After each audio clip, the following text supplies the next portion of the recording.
Esse podcast é apresentado pela Copastor.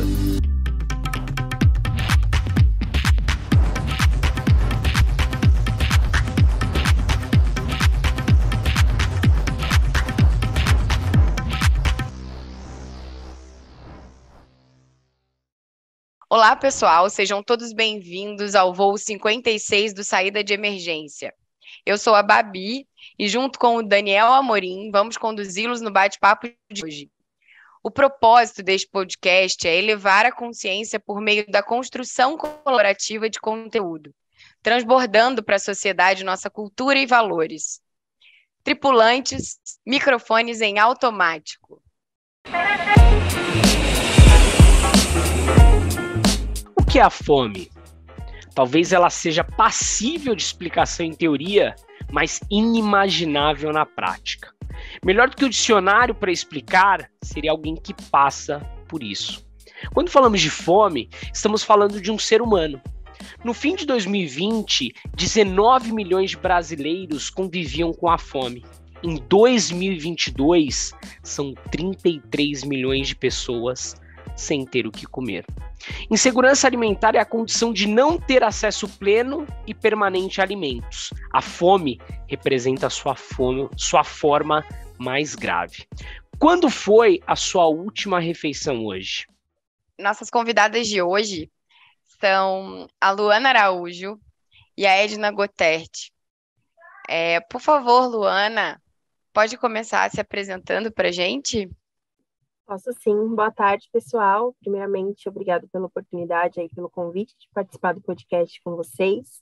Como a Babi falou, eu sou a Luana Araújo, eu sou nutricionista e atualmente eu atuo na ONG Banco de Alimentos, que é uma organização da sociedade civil que tem como intuito combater a fome e o desperdício de alimentos. E eu também sou mestranda em Nutrição e Saúde Pública pela Faculdade de Saúde Pública da USP. Legal. Obrigada, Luana. Edna, pode se apresentar para a gente também, por favor? Sim, com certeza. Boa tarde, pessoal. Também agradecer aí o convite de vocês. E acho que meu nome é Edna, né? Edna Goterti. Eu sou formada em Psicologia, em Direito. Sou também pós-graduada em Direito Criminal. Estou fazendo uma pós-graduação também na Escola Paulista de Magistratura, de métodos alternativos de resolução de conflito, e sou mestre em políticas públicas pela Flaxo, Faculdade Latino-Americana de Ciências Sociais. E a gente acha que esse tema aí é um tema de extrema importância para todos, né, nesse momento que a gente está passando no país. A gente vai começar, então, com uma perguntinha aqui, e vai para as duas, quem se sentir à vontade em começar a responder para a gente. É possível contextualizar a fome de uma forma que as pessoas realmente sintam o que é? Olha, eu acho que é muito difícil você sentir o que é se você nunca passou pela situação, né? A gente estuda, a gente trabalha diariamente com pessoas que estão em situação de fome, de vulnerabilidade social das diversas formas aí, mas acho que sentir, né, contextualizar de uma forma que, eu não sei, se você me perguntar o que é a fome, sendo muito sincera, a Luana não sabe te responder, porque eu acho que é só quem realmente está naquela situação, que está na incerteza de quando vai se alimentar, de quando vai ser a próxima refeição, é que pode realmente dizer o que é de fato. Eu acho que, assim, a gente fazer uma definição técnica, né, é até complicado, porque, como a Luana falou, né, é um sentimento de quem está exposto a essa situação, e é uma situação, assim, muitas vezes a insegurança alimentar, a situação de fome, não é só porque a pessoa não se alimenta, mas também a forma como ela se alimenta, né? Porque, digamos aí, uma pessoa que fica pelas ruas e que se alimenta de um lanche por dia, que se alimenta de restos de comida, por exemplo, ela continua com fome, né? Então, a fome é um estado, né, que envolve não só a questão física, no sentido da pessoa estar desprovida do alimento, mas também todo um contexto de desigualdade, que fala um pouco do lugar social que essa pessoa ocupa, né? Então, eu vejo a fome muito nessa ordem do lugar social das pessoas, porque quem está passando fome tem nome, tem cor, tem classe social. Então, assim, eu vejo muito contextualizar a fome no critério, vamos dizer, mais físico, né, orgânico. Eu acho que é isso que a Luana falou. Quem sente, né, no dia a dia, quem está totalmente fora, né, desse cotidiano de ter pelo menos 2 refeições ao dia ou 4 refeições, né, que seria aí um ideal, vamos dizer assim, é a pessoa que está em situação de exposta à fome, de alguma forma. Edna, eu acho que você trouxe um ponto bem interessante, até para talvez a gente conseguir entender um pouco melhor o que que é a fome e o que que é a Sim. insegurança alimentar. Você consegue ilustrar para a gente a diferença entre essas duas, fome e insegurança alimentar, o que seria um e outro? Então, na verdade, acho que a Luana pode me ajudar aí, ela que trabalha mais diretamente, né? Porque a gente, como eu falei para a Júlia, eu trabalho com populações vulneráveis, né? E a gente vê todos os dias as pessoas passando fome, as pessoas sem ter o que comer. Então, acho que a fome, no sentido da falta do alimento, de não ter o acesso ao alimento, ela está ligada à questão da insegurança alimentar. Por quê? Porque a insegurança alimentar não é só a pessoa passar fome, né? Não é eu não tenho nada para comer. É muitas vezes você ter uma forma de alimentação que não é adequada para aquilo que seria necessário diariamente, né, para um ser humano. Então, uma pessoa que fica privada da alimentação adequada, ela também está numa situação de insegurança alimentar, né, que é o que a gente vive hoje. As pessoas não têm acesso à carne, por exemplo. Eu estava vendo hoje que inclusive foi acho que na Globo, né, que passou eu não assisti o jornal, mas eu vi uma chamada da matéria que falava assim, eu não sei se posso estar citando a Globo, mas Pode, ficar à vontade. pode, né? Que eles falavam que o consumo de carne caiu nos últimos anos, né? No momento que a gente está vivendo, o consumo de carne é inferior, é o menor índice de consumo dos últimos 26 anos. Então, é um absurdo, ou seja, as pessoas não estão tendo acesso à proteína da carne, né? Isso a gente já sabia disso há muito tempo, porque o estado de pobreza, de vulnerabilidade aumentou muito com a pandemia. Porém, agora a gente percebe que isso também está associado há uma alta no preço do alimento, há alta da inflação, né? E hoje você vê aí os mercados vendendo aqueles ossos, aquelas coisas que jogavam fora antes, que as pessoas pegavam gratuitamente, eles estão vendendo, porque a população não tem carne de qualidade. E quando eu falo dessas pessoas, eu não estou falando de pessoas que estão na rua, em situação de rua, eu não estou falando de pessoas extremamente pobres no sentido da renda, né, da renda econômica. Nós estamos falando de pessoas que são trabalhadoras também, são pessoas que trabalham e que o salário que elas recebem hoje não dá condições para que elas tenham aí um mínimo de acesso a uma boa alimentação. Então, isso também gera uma situação de insegurança alimentar. Por quê? Porque eu não consigo mais comprar, eu enquanto trabalhadora, eu não consigo mais comprar o que eu conseguia comprar antes. Então, hoje um quilo de carne está 50, 60 reais de contrafilé, eu nem sei se é isso.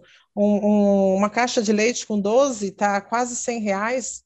Então, que família que consegue manter isso? Então, a gente está mantendo isso. As famílias que estão conseguindo ter acesso a isso são as famílias que têm um poder aquisitivo muito maior.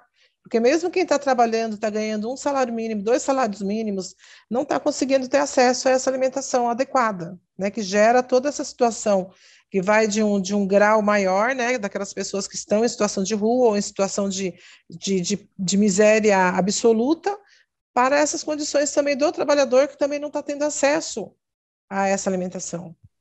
Eu não sei se eu soube me expressar bem, queria até que a Luana pudesse complementar aí. Com certeza, Edna. Antes de falar sobre a insegurança, né, a segurança alimentar, ela é a garantia do acesso pleno, né, da população a alimentos saudáveis, de forma que não, assim, que esse acesso não comprometa outras necessidades básicas essenciais, né, da população, dos indivíduos.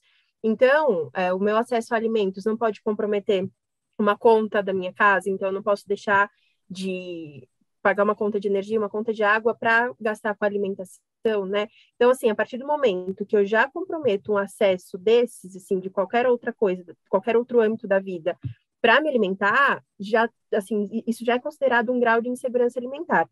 E aí a gente tem 3 graus, né, 3 níveis de insegurança alimentar, o leve, o moderado e o grave. E a insegurança alimentar grave é a fome, né?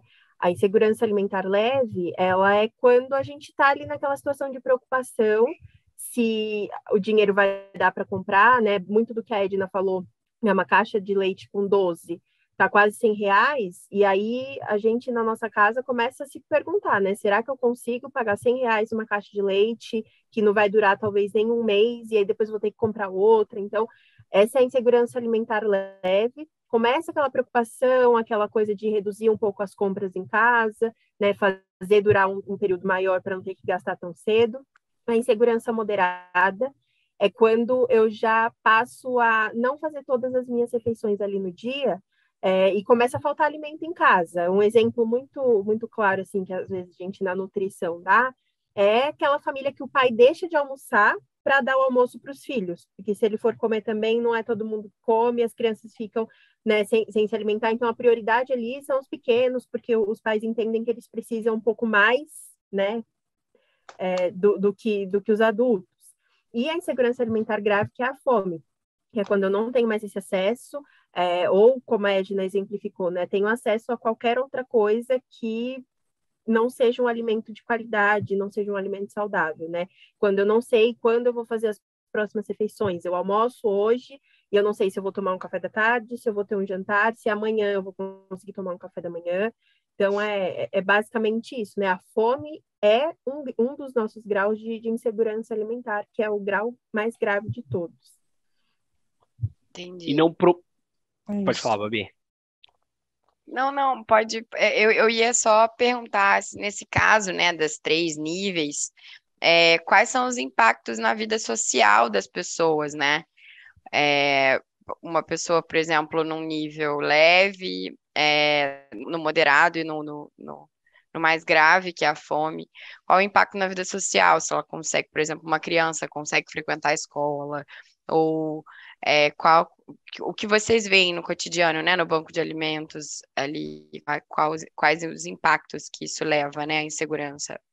Bom, a fome, a insegurança alimentar grave, ela impacta em vários níveis, em vários âmbitos da vida e principalmente no desenvolvimento cognitivo, né? Então, falando de criança, é uma criança que não se alimenta, ela não tem um bom rendimento na escola, né? E aí a gente está até falando, quando entra na questão da fome, às vezes essa criança nem tem o acesso à escola também, né? Tem essas questões. Mas a fome, ela impacta no desenvolvimento, impacta na perda de foco também, então, rendimento da criança cai, né, bastante. A gente atende hoje no Banco de Alimentos algumas instituições sociais que recebem doações, além da gente, de outras fontes também, e com isso elas conseguem manter uma alimentação mais adequada para essas crianças, né? Mas até falando em políticas públicas agora, né, a gente tem o Programa Nacional de Alimentação Escolar, e tem muitos estudos que mostram que o rendimento das crianças na escola, crianças que estão em algum desses graus de insegurança alimentar, é baixíssimo, assim. As crianças tiram notas ruins, não conseguem se concentrar. Relatos de professoras que, em sala de aula, as crianças falam que estão com fome, ou as crianças que vão para a escola para fazer uma refeição no dia, porque não tem em casa, e só ali que elas vão se alimentar.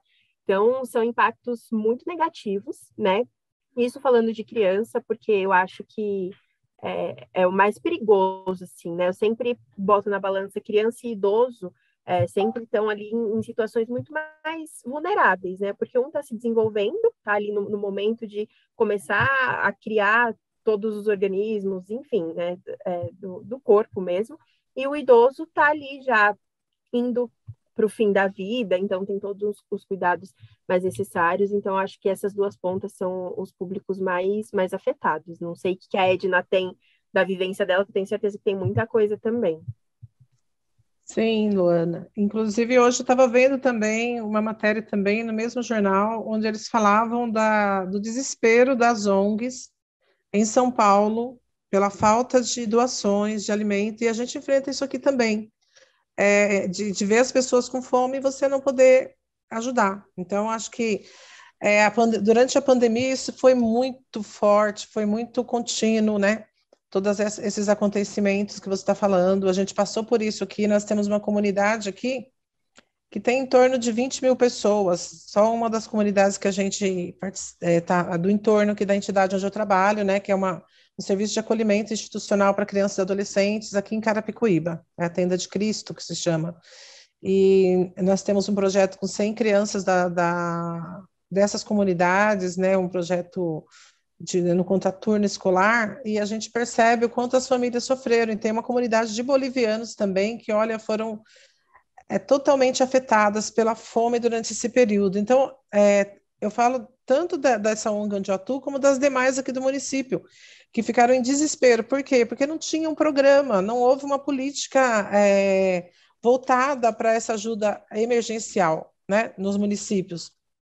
E as pessoas vinham bater nas nossas portas. Por quê? Porque é a referência que elas têm dentro daquele território de ajuda, de apoio, né, em todos os sentidos, né, não só apenas apoio alimentar, mas também psicossocial e outras questões mais.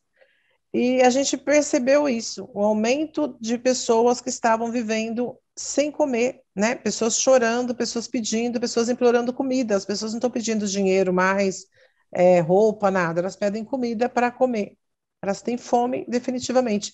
E foi muito vigente aqui. Nós aqui onde eu trabalho, nós conseguimos desenvolver algumas ações, distribuímos muitas cestas básicas, mas assim, nós também passamos por essa dificuldade, porque para manter o trabalho, nós também foi reduzido. Ninguém doa a quantidade que doava há 3, 4 anos atrás. As pessoas pararam de doar, porque também o poder aquisitivo das pessoas foi reduzido, né? Em razão de tudo isso. E quando eu falo as pessoas, não falo só as pessoas com, vamos dizer assim, de classe baixa, mas eu falo as pessoas de classe média mesmo. Também estão com dificuldades para manter uma boa alimentação na mesa, uma alimentação adequada, para manter uma qualidade de vida como tinha antes, né? Então, a pandemia agregada com outros fatores, porque a gente não pode culpar a pandemia, né? Tem outros fatores aí que são fatores que já vinham acontecendo, né? Quando a gente vê aí que 60% dos lares afetados pela insegurança alimentar, por exemplo, são de pessoas pretas e pardas, né? Então já tinha uma situação aí de uma população que já vinha vivenciando isso, né? A gente vive um momento de crise humanitária em todos os sentidos. A pessoa em situação de rua, todas as populações mais vulneráveis estão praticamente abandonadas. E isso tem a ver diretamente com tudo isso.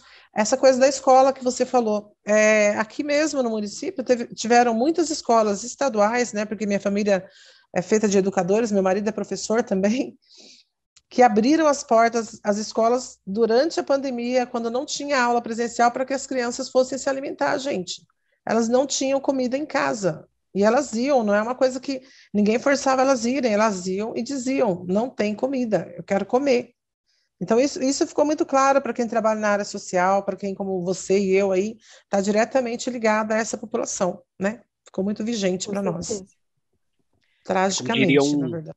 um grande executivo aí de uma marca de roupa, até bem conhecida, é a Reserva, né? O Rony Meisler, né? Ele inclusive, talvez tenha sido um dos pioneiros aí de talvez tentar engajar um pouco mais as empresas, né? Nesse lado de olhar para a fome, né? Porque, enfim, ele se deparou ali com uma situação de que ele queria ajudar uma pessoa, talvez com trabalho, dinheiro e alguma coisa, e a pessoa falou, putz, sem alimento eu não consigo fazer nada, né? Sem alimento eu não tenho energia para fazer nada, eu não consigo estudar, Sim. não adianta você me dar só educação se eu não tiver o alimento. E eu acho que essa é a grande questão, né? Parece que tudo no mundo uma coisa está interligada à outra, né? Então a gente não vai conseguir ter sucesso ali profissionalmente, ou enfim, a gente não vai estar bem colocado ali socialmente se a gente não tiver dignamente ali o nosso alimento, e acho que aquilo que vocês pontuaram muito bem também, né? Não adianta só a gente fazer um simples lanche, né? Ou ter algum resto ali que alguém doou alguma coisa, a gente precisa ter também uma dignidade mínima ali de uma alimentação equilibrada durante todos os nossos dias, né? Gina, você que atua mais com pessoas, enfim, em situação de vulnerabilidade, né? A gente pesquisou um pouco sobre o tema e você já trouxe algumas características, infelizmente, aí, que a fome ela impacta um pouco mais as pessoas mais pobres, as pessoas que estão mais, enfim, na periferia, pessoas negras. E eu queria te perguntar se também a fome ela tem gênero. Por quê? Porque na prática, 6 em cada 10 lares comandados por mulheres convivem com a insegurança alimentar. Sim, com certeza que tem gênero e, como eu falei, tem cor, né? Porque a gente vê que as pessoas que já vinham aí convivendo com isso, porque na verdade essa situação que a gente está, né, ela chegou a gente retornou, né, segundo informações da Oxfam, a gente retornou no patamar de 1990, né, que a gente estava em relação a essa questão da insegurança alimentar, né? Então o Brasil teve um retrocesso muito grande e juntamente com isso vem aquelas populações que já estavam em situação de vulnerabilidade. E a mulher, né, a mulher que trabalha, a mulher que é responsável pelo sustento dos seus filhos, né, sozinha, né, a mulher que ela tem toda a dificuldade do mundo, né? E quando as coisas acontecem, quando piora a situação socioeconômica do país, essas populações são diretamente afetadas, né? Porque na verdade para a mulher tudo é mais difícil, né? Uma mulher sozinha para dar conta dos filhos, trabalhar e, enfim, dar conta de toda a alimentação, da educação como um todo, é um processo que não é fácil. E isso acontece muito, né, no dia a dia da gente, de novo, voltando para a realidade. Aqui, por exemplo, nós temos uma população de bolivianas, mulheres que vieram da Bolívia, que estão aqui, algumas até em situação ilegal, né, irregular, né, não diria nem ilegal, mas irregular ainda, e que têm muitos filhos, muitas vezes tem uma taxa de natalidade muito alta, de 4, 5, 6 filhos, né, mulheres jovens, e que conviveram diretamente com a fome e que não tinham muito o que fazer, porque elas não tinham ajuda de ninguém. Agora você imagina, você é imigrante num país totalmente estranho, numa cultura totalmente estranha, mulher com filhos sozinha. Então, assim, tem cor, tem raça, tem classe social, né? Porque nós estamos falando aí de uma condição social de pessoas que é como eu falei, hoje está difícil de definir quem é classe média. Eu falo assim que eu não sei mais aonde vai parar a classe média. Eu acho que houve uma desconfiguração da classe média no Brasil, porque as pessoas que ganham, vamos dizer assim, acima de 2 salários mínimos também estão numa condição muito complicada, né? E quem ganha menos que isso ainda está muito pior. E quem não ganha nada, né? A gente vê que nós estamos vivendo uma crise humanitária. A questão da pessoa em situação de rua, por exemplo, né? Aqui em São Paulo. Acho que vocês acompanham bastante isso daí, o trabalho que é feito lá pelo Padre Júlio, por algumas pessoas lá que tentam desesperadamente trazer dignidade, né? A Cracolândia. Então, a gente tem uma situação aí que só se acirrou, né? Só se acirrou e a gente fala da pandemia. Não tem como não falar da pandemia. Mas, ao mesmo tempo, a gente tem que falar das políticas públicas. Que políticas que foram criadas, né? Muito pelo contrário, algumas políticas elas tiveram um retrocesso, né? Elas foram sendo massacradas, reduzidas, e a gente que está na área social, por exemplo, a gente sabe disso, o quanto houve uma perda dos recursos públicos para as ONGs, por exemplo, para tratar dessa população, para atender essa população, né? Então, nós estamos assim, às vezes eu falo, Dani, que nós estamos também tão vulneráveis, nós, enquanto pessoas que atuam na área social, enquanto organizações da sociedade civil, a gente também está tão vulnerável quanto a população que a gente atende, porque as ONGs também foram esquecidas. E quando a sociedade civil, né, que eu acho que é muito importante para o país, a atuação da sociedade civil como um todo, se vê totalmente fragilizada, isso fica muito mais complicado.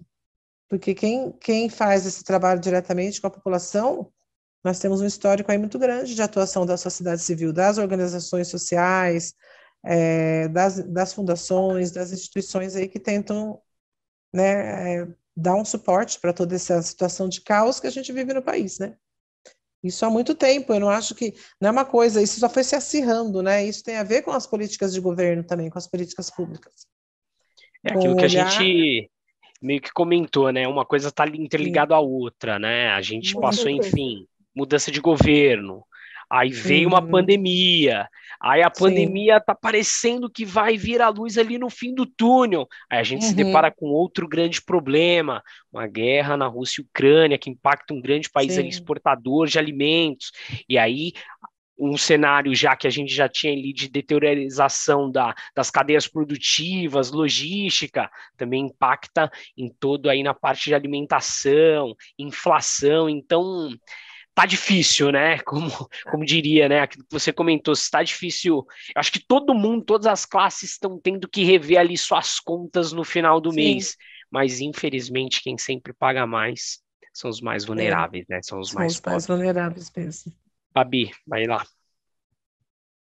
Sobre ainda a insegurança moderada e leve, para a gente entender também o impacto que causa em toda a população, além das pessoas em situação de rua, mas também pessoas que simplesmente reduziram ali o seu cardápio, te retirando, né, a carne, a mistura, retirando os frios, né? Muita gente, eu perguntei para algumas pessoas aí durante essa semana o que que retirou do mercado ali, o que não compra mais no mercado, né, após esse aumento dessa inflação nos alimentos.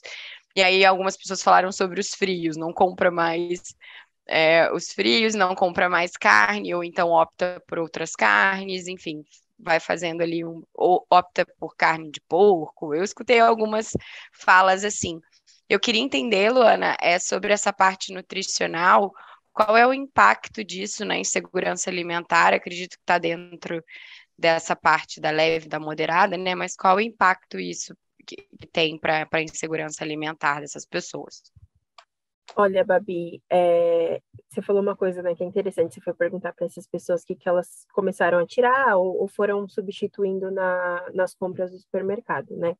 E aí tem um cenário que assim, até os legumes estavam caros, né? Então a gente prega muito como nutricionista aquela alimentação saudável, então alimentação que a gente chama in natura, né, que é o menos industrializado possível.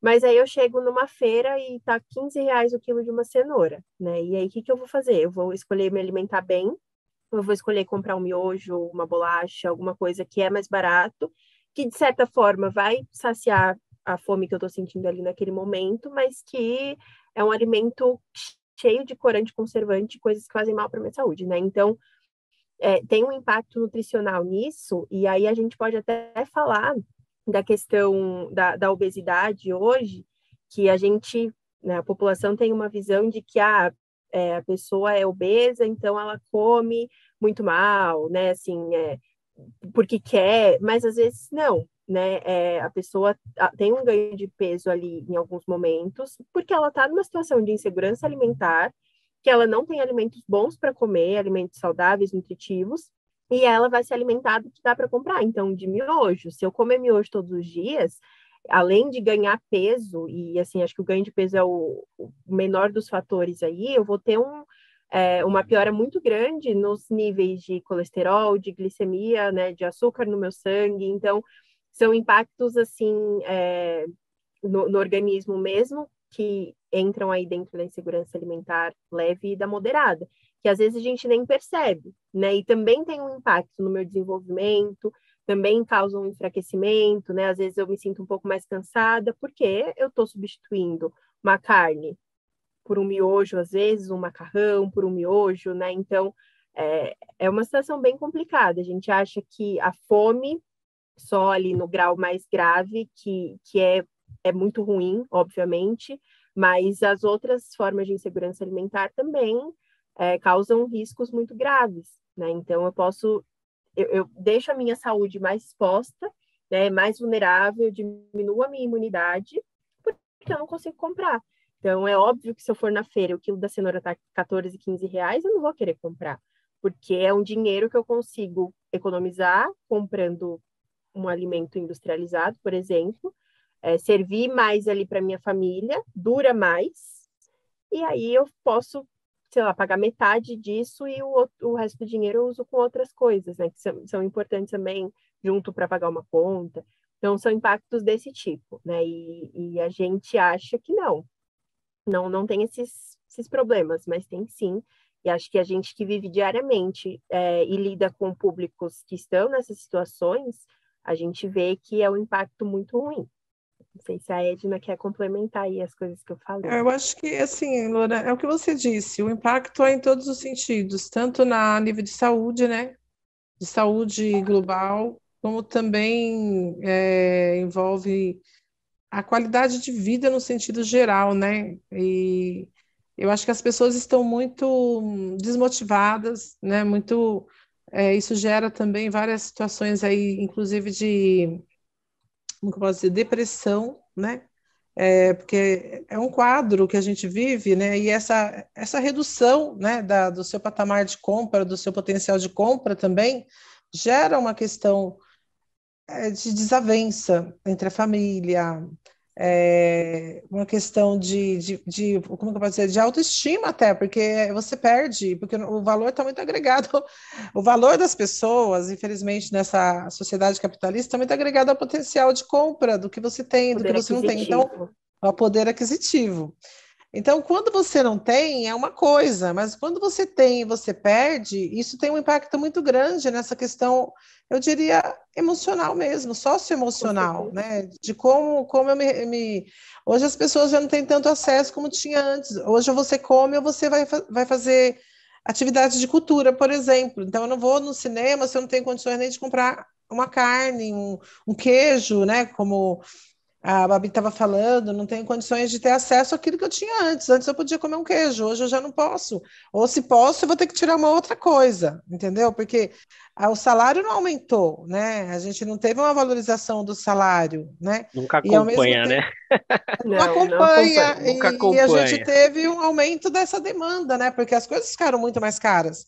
Então, eu acho que isso afeta a vida das pessoas, por mais que a gente não queira considerar, o ser humano ele é formado de um todo, né? Não é só a parte alimentar, não é só a parte física, né? Tem toda a questão emocional, tem toda a questão das relações, da, da questão social, né? De como que você é visto, de que lugar você ocupa nesse patamar social. Inclusive, tem uma coisa que vai muito de encontro a esse novo momento que o mundo todo, né, a nossa sociedade vive, que são da hiperconectividade, né, das redes sociais. Então, isso Sim. acaba interferindo muito, porque às vezes para você ter o pertencimento a algum grupo, alguma Uhum. sociedade, alguma comunidade, você tem que seguir alguns rituais, né? Você tem que seguir alguns tipos de comportamento. E às vezes as pessoas não conseguem fazer um filtro, né? Porque todo mundo só posta o lado bom da vida, né? Mas ninguém posta ali Exatamente. o que está acontecendo de fato ali dentro de casa, né? Então, Sim. às vezes fica difícil da gente conviver dentro de uma sociedade onde a rede social ela mostra um cenário que, na verdade, a gente percebe que não é a realidade, né? E um ponto também que é bem interessante a gente ressaltar é que a gente está falando de fome, a gente está falando de insegurança alimentar, mas nós vivemos e somos brasileiros em um dos países que mais produzem alimentos no mundo, né? Hoje o Brasil, se Sim. não me engano, deve entrar entre os 5 maiores produtores de alimentos do mundo. E hoje, na nossa situação aqui de 2022, cerca de 15% das pessoas aqui dos brasileiros estão passando por alguma situação alimentar. Então, eu queria entender de vocês aí como lidar com esse cenário contraditório, né? Como que a gente produz tanto e a gente tem pessoas aqui dentro passando fome. Ô Dani, eu acho que entra muito numa questão de desperdício de alimentos, né? E aí, assim, falo diretamente do meu trabalho, né? A gente luta contra isso diariamente e lá na ONG a gente ensina as pessoas, né? Tenta passar um conhecimento de aproveitar o alimento da melhor maneira possível, assim, integralmente, né? Então, parar de jogar coisas fora. A gente foi a gente, que eu digo, a população brasileira no geral, talvez até no mundo todo, foi criado, né, cresceu ouvindo falar que as cascas dos alimentos não, assim, não se comem, são lixo, né? E aí a gente vai preparar uma coisa em casa, descasca. Quem aqui come uma casca de banana? Não come, obviamente, assim, crua, porque a gente é ruim, assim. Mas eu posso preparar a casca de uma forma que dê para me alimentar. E pode até soar estranho para vocês, né? Mas a gente ensina receitas lá na ONG para essas populações para evitar ao máximo esse desperdício, porque, como você falou, o Brasil é um dos maiores produtores de alimento. E aí eu tenho 15% da população passando fome. Para onde que esse alimento está indo? Está indo para o lixo, literalmente. E as pessoas não têm, ou até têm essa consciência, mas não têm a responsabilidade. Né? Eu acho que a gente não fala mais nem da conscientização, assim, né, de conscientizar a população, porque a população sabe que está jogando no lixo, mas e eu me responsabilizar pelo que eu estou jogando no lixo, ou pelo que eu estou comprando e saber que eu posso utilizá-lo da melhor maneira, né? Eu falo sempre, assim, o pessoal lá na ONG também, que o que eu não jogo no lixo na minha casa não vai acabar com a fome no mundo, isso é óbvio, é uma porcentagem mínima, mas pode contribuir para diminuir esse desperdício, né? Então, aqui do meu lado, na ONG, como nutricionista, eu acho que o desperdício é um dos fatores críticos para a questão da fome, assim, não vai salvar o mundo, né? A Edna falou muito bem, a gente tem um desmonte de políticas públicas aí também gigantesco, e isso tudo, acho que tudo se somando, vira essa coisa grandona toda que a gente está vendo tão ruim atualmente. Mas aqui do meu lado é isso, assim, a gente produz muito, joga muito fora, e aí eu poderia estar destinando essas preparações com partes não convencionais, que a gente chama dos alimentos, mas onde está concentrada a maior parte de nutrientes, por exemplo, está indo para o lixo, né? Então, eu acho que é isso aqui. Aí a Edna tem também as experiências dela aí para complementar. Eu concordo assim com você, Luana, mas eu sempre vou apontar muito a questão da acessibilidade, né? Lógico que tem aí um desperdício, mas um desperdício de quem, né? Quem está desperdiçando, né? Quem está tendo acesso. Quem não está tendo acesso não está desperdiçando nada porque não tem.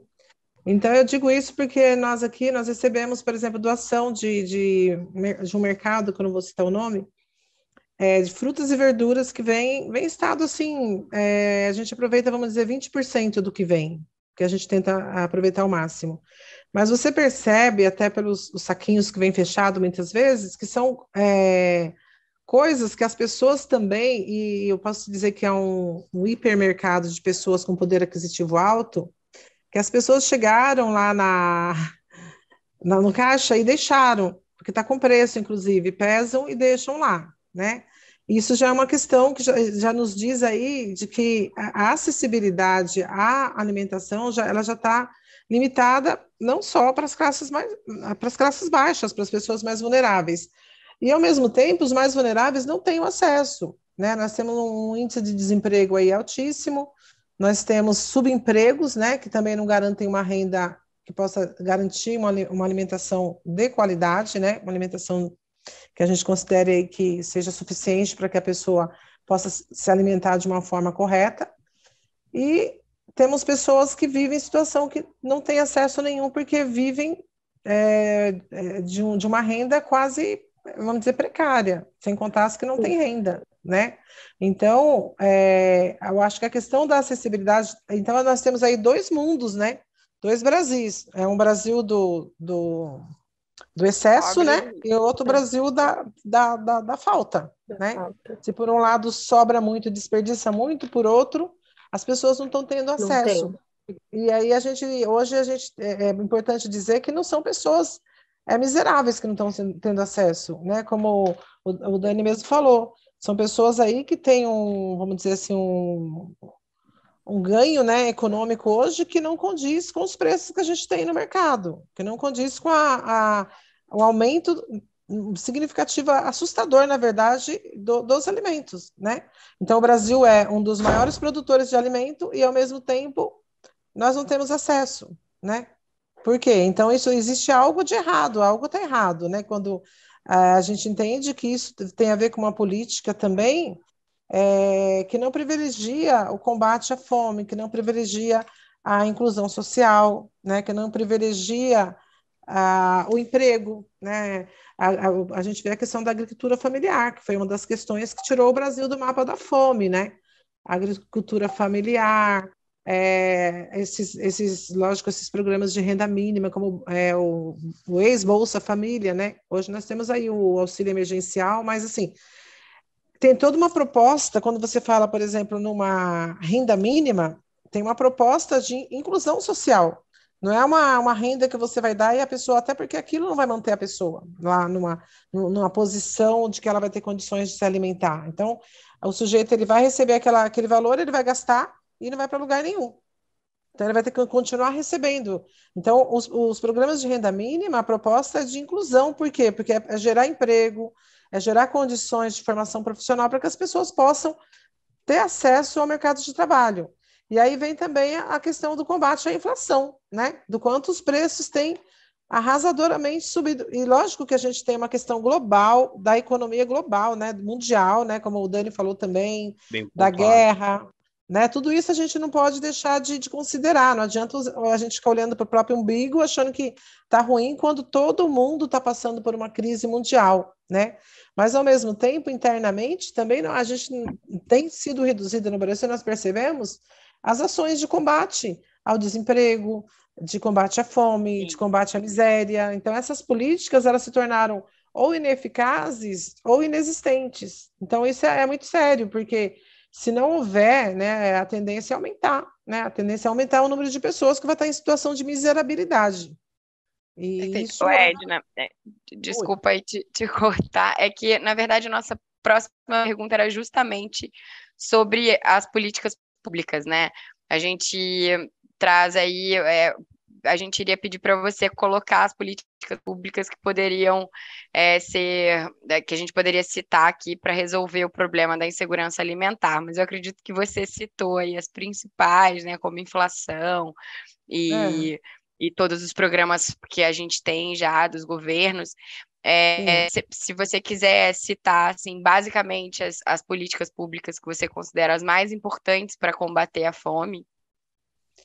Eu sempre acho que os programas, né, esses programas de renda mínima, como o Bolsa Família, são super importantes, mas eu acho que dentro de uma proposta de inclusão, como eu falei, né, você só fazer um programa onde você vai dar dinheiro para as pessoas, essa não é uma ideia. Porque, na verdade, o Bolsa Família tinha uma proposta de formação que nós perdemos nesse novo patamar que a gente está de políticas públicas. Então, perdeu-se, por exemplo, eu sei porque eu trabalho diretamente com isso, a gente não vê mais ações nos CRAS, né, que são o Centro de Referência de Assistência Social. Antes tinha diversos cursos, tinha formação para mulheres, tinha para todo mundo, tinha um investimento na formação, porque não adianta, sabe aquela coisa de não adianta para você ensinar a pescar, você tem que dar a vara, mas você tem que ensinar a pescar, né? Não adianta você só dar o peixe para a pessoa, mas você precisa ensinar a pescar, não adianta você entender que também você só vai dar a vara para ela e ela vai se virar, porque eu, por exemplo, se eu for pescar, eu sou péssima, não sei nem como que faz lá para... Entendeu? Então você tem que dar a vara e ensiná-la a pescar, e dar condições enquanto ela não pesca, para que ela continue. Eu estou usando esse termo só para dizer um pouco disso. Tem uma proposta de um valor para a família, de acordo com a per capita? Tem. Então, mas eu vou investir naquela família.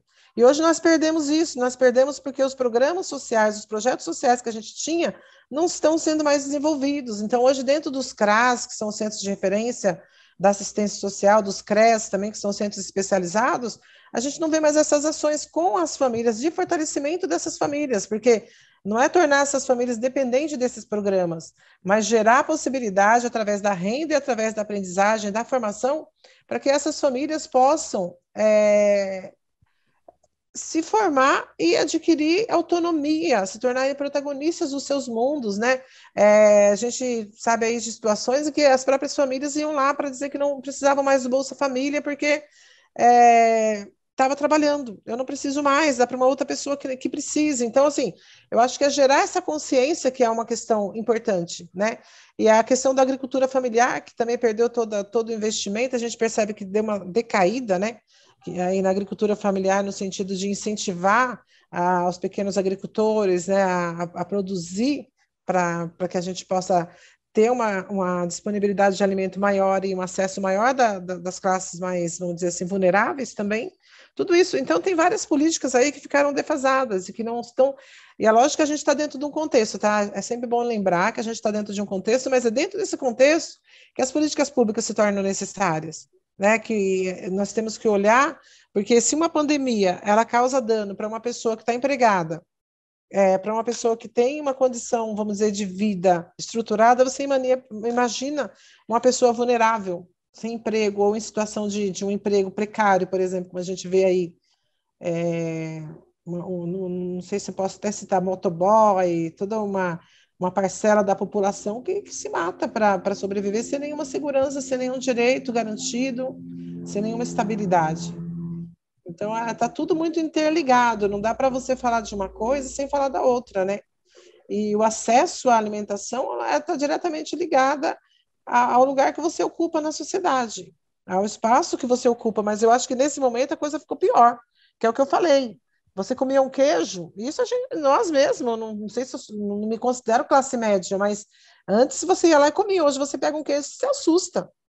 Você olha para o preço e fala, meu Deus me livre, porque eu estou quase deixando um rim aqui para levar o queijo embora. Desculpa a expressão, mas é mais ou menos isso. Mas é isso mesmo. Para ser bem...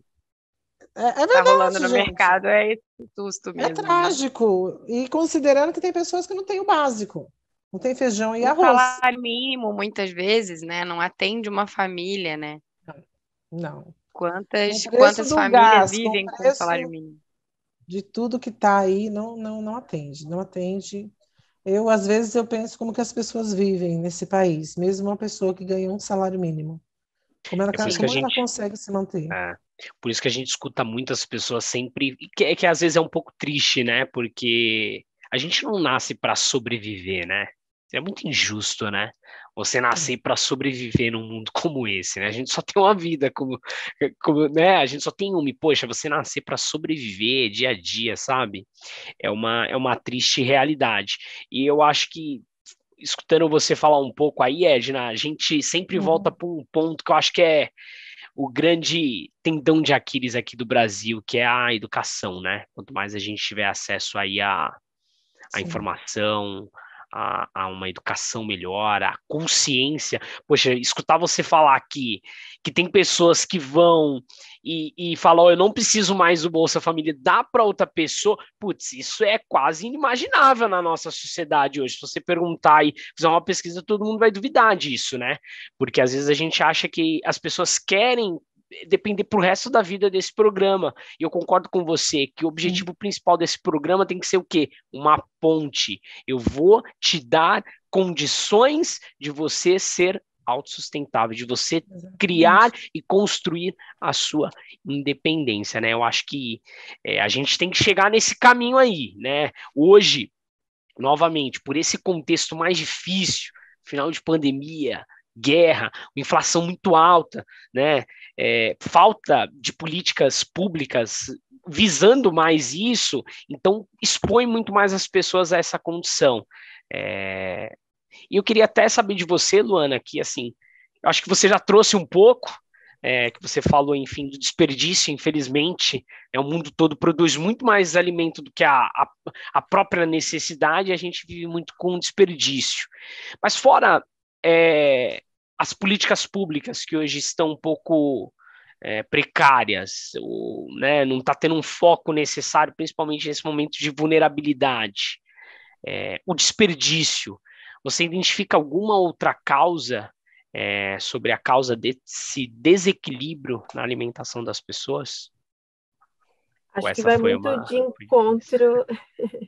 Acho que vai muito de encontro ao que a Edna estava trazendo mesmo, né? A questão do acesso. Eu acho que é isso.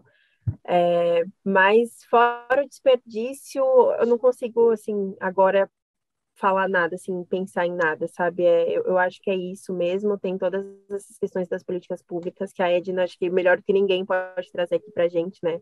Falou muito bem.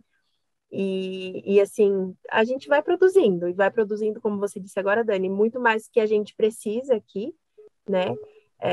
E aí tem essa questão do desperdício, que não é só dentro de casa, mas no transporte também, né? Desde a produção até chegar uma comida no supermercado, na própria mesa da população.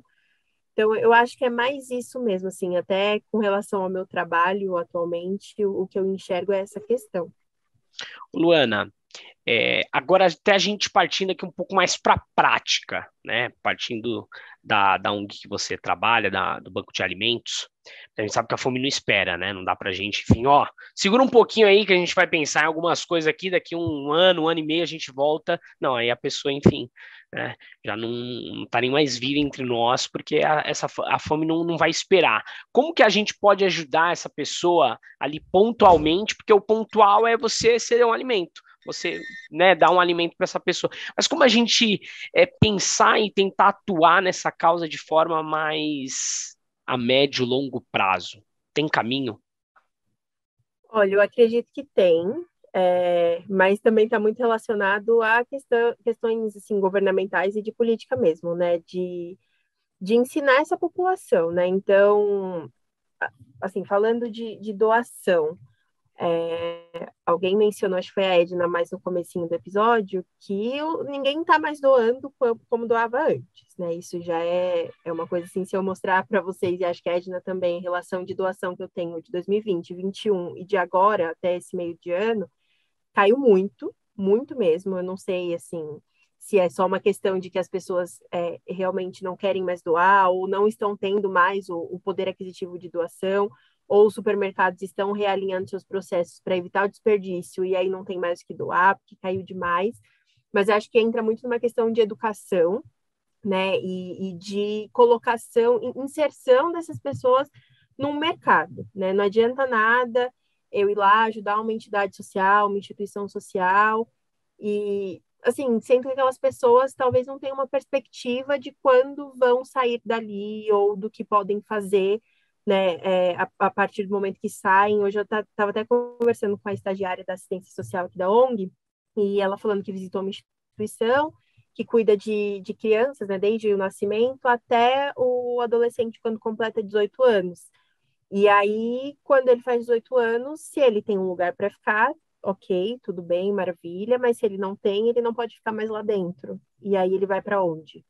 Ele fica na rua e aí ele pode procurar outras organizações que deem amparo, que auxiliem de alguma forma, mas eu acho que é uma questão muito estrutural, assim, de dar possibilidade mesmo, de realmente dar um acesso, de educar essa população, de subsidiar de alguma forma a educação, cursos, dar respaldo, falar, olha, vai, te ajudo por enquanto, e daqui para frente, quando você conseguir se virar, você vai, cria suas asas e vai voar sozinho. Assim, tentar investir em educação, acho que seria o principal. Não só a doação de alimentos, que hoje é muito importante, a gente sabe que ajuda, a população realmente não espera, as doações estão caindo, mas a gente vai ficar nessa até quando, né? Eu acho que tem toda uma questão mesmo da educação e de acreditar nessa população e de investir para que elas possam caminhar com as próprias pernas aí mais para frente. Acho que é isso.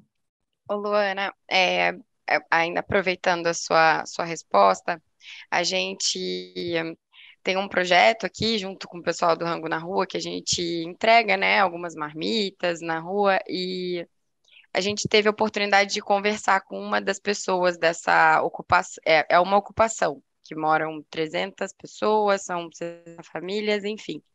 E aí foi interessante porque, na verdade, algumas falas dela foram interessantes ali para a gente, quando a gente questionou sobre.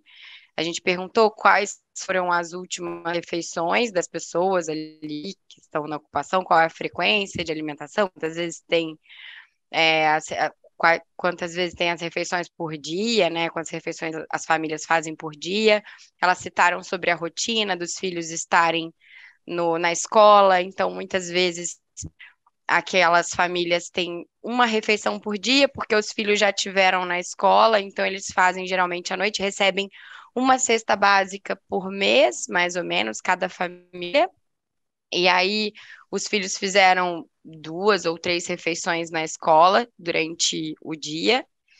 E aí a família faz um jantar à noite, vai umas 18 horas, ou arroz e feijão, ou macarrão, que é o que vem geralmente na cesta básica. Acho que nem macarrão não, é arroz, feijão, açúcar, óleo, que é o que vem na cesta básica. Então eles fazem arroz e feijão, ou então o fubá, que aí faz algum mingau, alguma coisa assim. E é o que a família se alimenta ali, o pai e a mãe, e a criança se alimenta em casa, na escola. Então, a dúvida é nutricional mesmo, porque a minha questão é a gente, às vezes, fazer um trabalho social, quer entregar uma cesta básica ou alguma doação de alimento que algum supermercado faz, a gente pede, enfim. Qualquer pessoa aqui que queira fazer uma ação social, uma doação para as pessoas que estão passando fome ou alguma insegurança alimentar.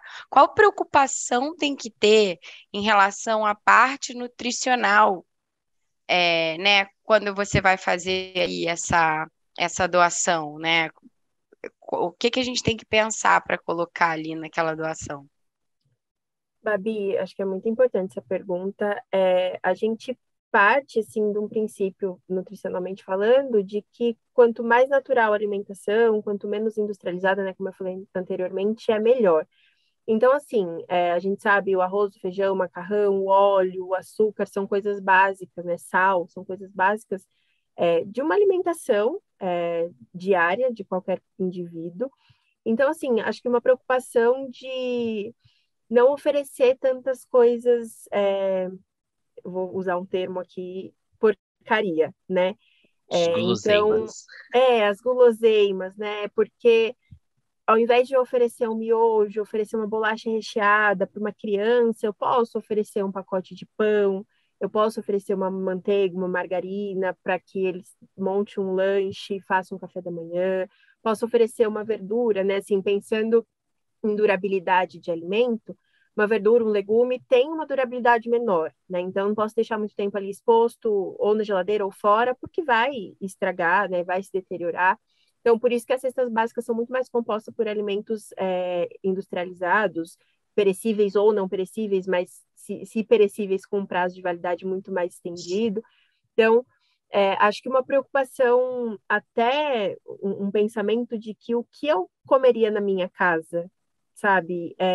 Aquela pessoa ali não mora comigo, talvez eu não conheça, mas é um ser humano, como eu sou, e assim, eu vou doar um alimento para uma família, pode ter criança, pode não ter, mas assim, eu daria aquilo que eu estou doando para os meus filhos, ou eu comeria aquilo que eu estou doando, né? Então, acho que parte muito dessa consciência, e nutricionalmente falando, é isso, assim, coisas diárias, básicas de uma alimentação, né?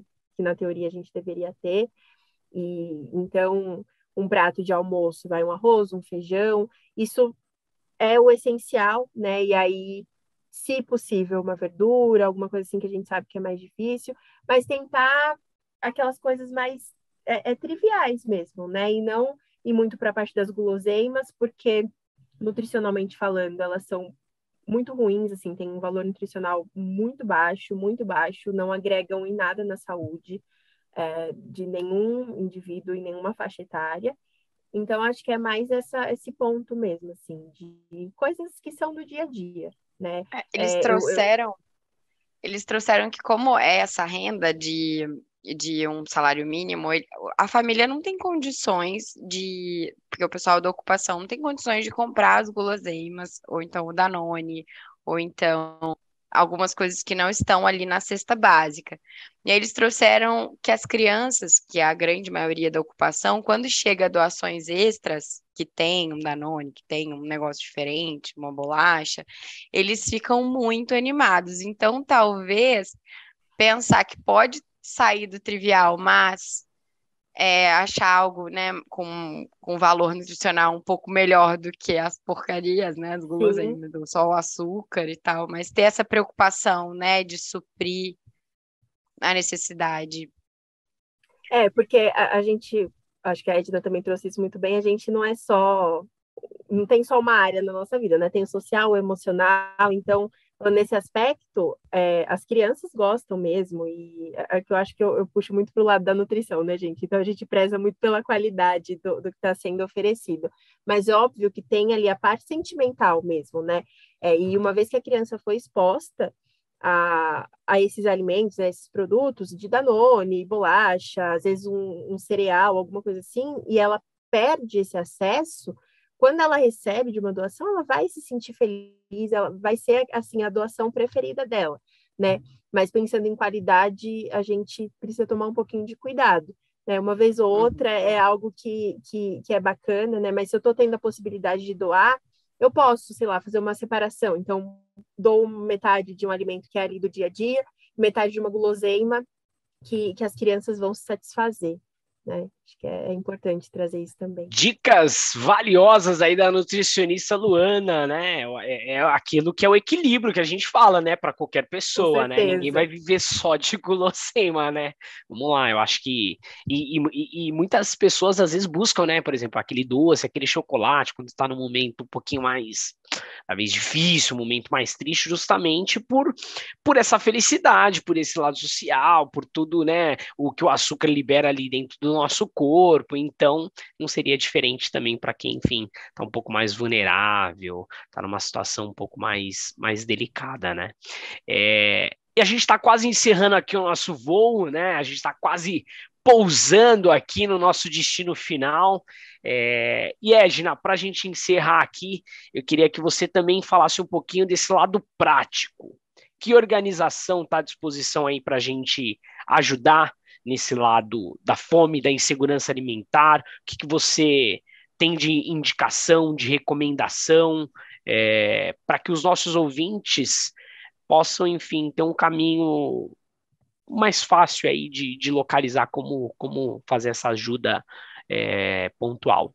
Então, Dani, eu acho assim que não adianta a gente criticar o governo, criticar as políticas públicas, se nós também não tivermos, né, uma postura também de apoio, de ajuda, né? Eu sempre acredito que a sociedade civil, ela tem esse papel importantíssimo de atuar no combate à miséria, no combate às desigualdades, à fome, e as pessoas têm várias formas de ajudar, né? Nós temos aí muitas ONGs sérias no Brasil, né? Em São Paulo, especialmente, que a gente está aqui em São Paulo, que atuam aí diariamente com diversos problemas. Eu estava ouvindo a Luana até falar da questão da pessoa que sai do serviço de acolhimento. Então, assim, por exemplo, aqui é um serviço de acolhimento. Eu conheço outras casas aqui mesmo em Carapicuíba tem, em São Paulo tem. Temos pessoas aí atuando em várias dimensões, né? Tanto com crianças e adolescentes em situação de abandono, mulheres, pessoas em situação de rua. Então, eu acho que local para ajudar não falta, né? Essa coisa do banco de alimento, essa proposta do banco de alimento é uma proposta também maravilhosa. Então, tem várias possibilidades da pessoa ajudar, né? E da melhor forma que ela conseguir, né? Nós temos aí o programa Nota Fiscal Paulista, que é um programa que eu não sei se vocês conhecem, mas que é muito fácil ajudar através do programa Nota Fiscal Paulista, porque você não precisa tirar dinheiro do bolso.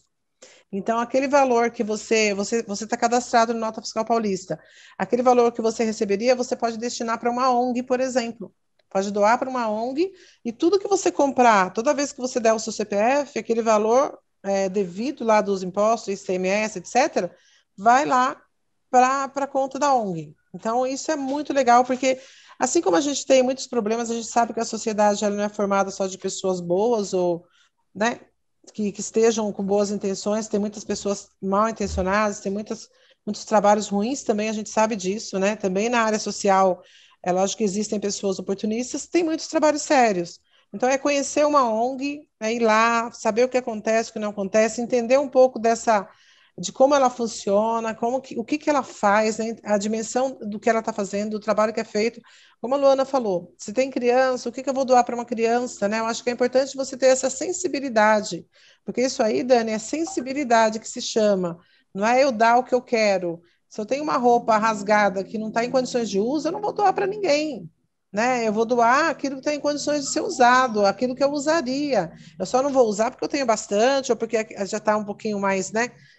Vamos dizer, já é antiga e eu não gosto mais, alguma coisa nesse sentido, mas ela tá boa sim para ser usada, mas eu vou doar para alguém. Então, eu acho que o sentido da doação, para mim, ela reverte de novo no sentido do direito e da humanização, porque você tem que entender, né, e eu entendo isso, pelo menos esse é o meu sentido, eu acho que de todos nós que estamos aqui debatendo sobre isso, que todas as pessoas têm direito a uma vida digna, e não importa a classe social dela, não importa a religião, não importa o partido político, não importa a cor, não importa o sexo, não importa nada, né? Todo ser vivo tem direito à vida e nós temos direito à dignidade. Então, aquilo que eu não quero comer, aquilo que é ruim para mim, vai ser ruim para o outro também. Aquilo que eu não vou usar porque está horrível, porque está desgastado, porque não serve mais, não vai servir para uma pessoa em situação de rua.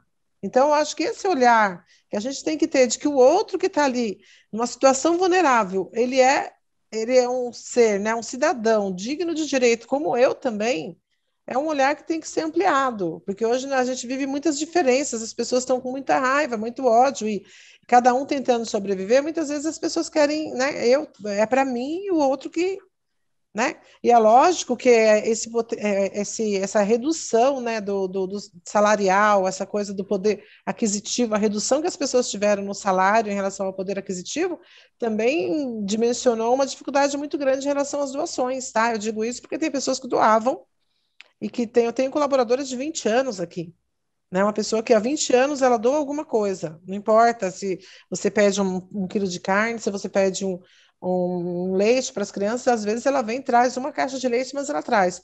E essas pessoas também estão com dificuldades. Mas eu acho que, assim, se todos nós nos unirmos, se todos nós, se toda a sociedade tiver essa compreensão da cidadania, do direito das pessoas a uma vida digna, a serem tratados de forma humanizada, as pessoas vão doar aquilo que tem, mas de uma forma, como que eu posso dizer? Com um olhar de ajuda, mas não ajuda no sentido de um coitadinho que está esperando ser ajudado, mas de um ser humano que precisa ter dignidade, que precisa se alimentar coerentemente, corretamente. Então, toda essa preocupação tem a ver com o nosso olhar sobre o outro, né? Do quanto a gente entende que o direito de um é o direito de todos, entendeu? Então, acho que é mais Ganhou ou menos meu voto. Pronto, vote Edna, vote Luana, ganhou. Ai, Luana, vamos aí, Luana. Quem sabe, né? Vamos. Gente, queria agradecê-las aqui pelo bate-papo, tá? Foi incrível. Acho que tem bastante insights aí para todo mundo. A gente, de uma forma até objetiva, né, que a gente faz aqui o nosso voo, a nossa ponte aérea, a gente conseguiu trazer muita informação para as pessoas sobre este tema, sobre a fome, sobre a insegurança, sobre o que a gente, cada um que está escutando pode fazer. É lógico que a gente volta naquela tecla, né? Tudo um conjunto, né? Tem o lado do governo, tem o lado privado, tem o lado das ONGs, das instituições, mas tem o nosso lado individual. Nós 4 aqui que estamos gravando podcast, todo mundo que vai escutar. Se cada um fizer, putz, a gente resolve qualquer coisa, ó, facinho. Facinho. Então, queria agradecer você, Luana, muito obrigado aí por ter participado hoje do nosso voo. Obrigada, gente, foi um prazer estar com vocês, conhecê-los, conhecer a Edna também. Então, é isso, fico à disposição de vocês.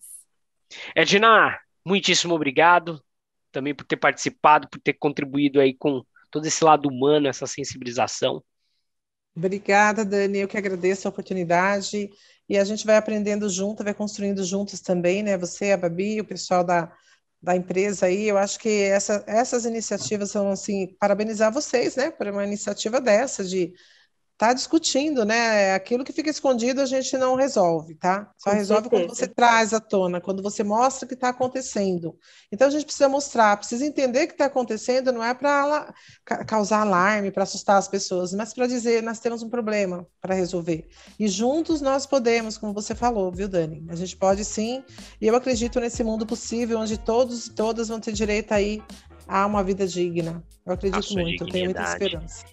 E esse é o jeitinho aqui do Saído de Emergência, de dar uma cutucadinha aí da forma como a gente pode, com a nossa simplicidade, a nossa curiosidade. Agradecer também minha parceira de cabine aí, a Babi. Opa, obrigada, gente. Brigadão. Muito conteúdo mesmo. Foi muito bom esse voo com vocês. E aos nossos ouvintes, muito obrigado pelo bate-papo. Não saia da janela e aguarde os próximos podcasts. Obrigado.